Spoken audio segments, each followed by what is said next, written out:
Hey up, it's Steve from the Old Yorkshire Geek, and the first 2 episodes of Alien Earth have appeared on Disney Plus internationally and FX and Hulu in the United States.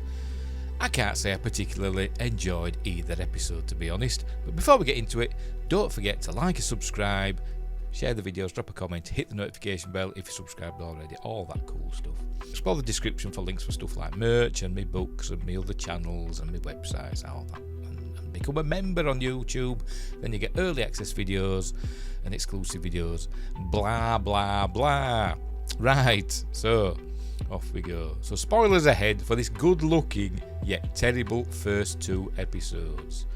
Right, so these first 2 episodes, Neverland and Mr. October, are beautifully shot, and the cast do as they're directed, I suppose, but the script is risible, arty-farty schlock, reminiscent of something you might see on stage at the Edinburgh Fringe or a student art film festival.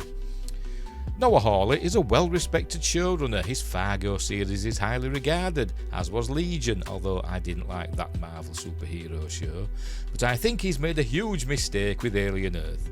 First up, it's set in 2120, 2 years before the events of 1979's Alien, and we learn that a ship, the Maginot, has been out in deep space on a mission for 65 years. This means that it launched in 2055, only 30 years from now. So that suggests that all this cyborg technology and the spacecraft and all this amazing technology we've got is just around the corner for us now. I know it's science fiction. You could say it's an alternate universe. I don't know, but whatever. It's stretching verisimilitude for me. I am guessing the crew were in cryosleep for most of this time. The diverse, of course, crew has been collecting extraterrestrial life form specimens for Weyland-Yutani, one of 5 corporations that rule the world and colonise the solar system.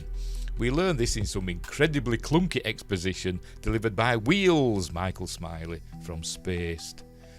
Of course, everything goes pear-shaped, although we only see this in jarring flash images, and the ship crashes to Earth in New Siam, a city controlled by the Prodigy Corporation, owned by trillionaire Boy Cavalier, sometimes referred to as Boy Genius. The names, much like the rest of the script in this series, are pretentious nonsense. The ship crashes without warning. Is there no monitoring of airspace in the 22nd century? By the way, all the crew are dead, either by the alien beasties that somehow escaped, or the cyborg security officer. I'm not quite sure. Or maybe a bit of both. As luck would have it, Boy Genius is experimenting with transferring the minds of terminally ill children into android bodies. Jean-Luc Picard waves hello from the late 24th century. By the time the ship crashes, Cavalier has a nice little squad of autistic robo-young adults who he sends out to check out the crashed Maginot. By the way, the gang is called the Lost Boys, after the kids who never age in Peter Pan, and they are individually named after the Lost Boys, and oddly, the Pirates. There's a Mr. Smee, as well as the Lost Boy kids. No Peter though, I don't think. Not that I noticed. Their birth names are no longer used. Don't dead name them. I bet that gets mentioned at some point. The leader is called Wendy, obviously, and we learn she can control computers remotely. Coincidentally, Wendy's brother, Joe Hermit, is the medic of a Prodigy Corporation military squad, which heads to the crash site to render assistance. Wendy, who was Marcy before she passed away, or before she was transferred, has been watching him via the computers, and we learn that he thought his sister died of her illness and he's the last of his family. He wants to break his contract with Prodigy and pursue a medical scholarship on Mars, but she takes control of the computer and refuses his request. What a cowbag! Yes, she's a 12-year-old girl in an adult body, but sheesh. Anyway, the squad enter the ship, which is embedded in a huge skyscraper, and start looking for survivors. Although it's very 9/11-y, Ground Zero, all that's going on in this. When they find them, they just say, medical tents are outside, and move on. Great help, guys. So we get to the creatures. A xenomorph is running around murdering people left, right and centre. A tentacly thing with a big eyeball with one retina or pupil that can turn into many retinas and pupils possesses a cat for a while. Creepy crawlies suck the life out of a couple of red shirts. We see a face hugger in a jar, along with a jump scare ripped off from Aliens, and alien eggs with the laser beam thingy over them. There's some pod-like things dangling from a ceiling that are both plant and animal, or something. But the star is the xenomorph, which is a she, apparently. Hermit can tell the gender of the alien by looking at it, it seems. As I said, from the trailer, the xenomorph didn't look slimy or wet enough for me, but apart from that, it looked fine. Hermit and Wendy are reunited, and she convinces him that she's his dead sister, but then he gets grabbed by the xenomorph as episode 2 ends.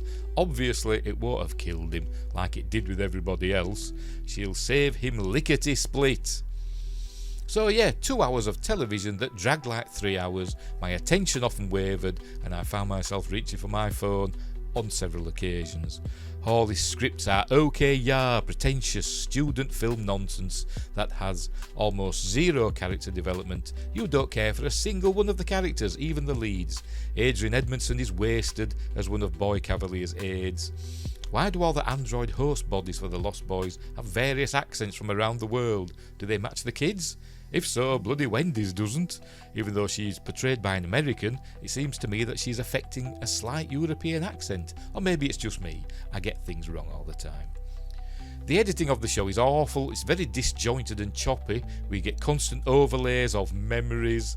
Like I said, it's very pretentious. And flash images of alien attacks. I wanted to really like this show, but I just couldn't get into it, which is a shame. The only good thing about it is the cinematography and the special / visual effects, which are top notch. Maybe that explains the $250 million budget for the first season of 8 episodes. Will I watch episode 3? Probably, but my expectations have plummeted to rock bottom for the rest of the season. That said, because of that, I might enjoy it more, but I wouldn't bet on it. 3 out of 10 for both episodes. So thanks for watching, and wherever you are, look after each other, and until next time, I'll say there. That old Yorkshire geek with stories to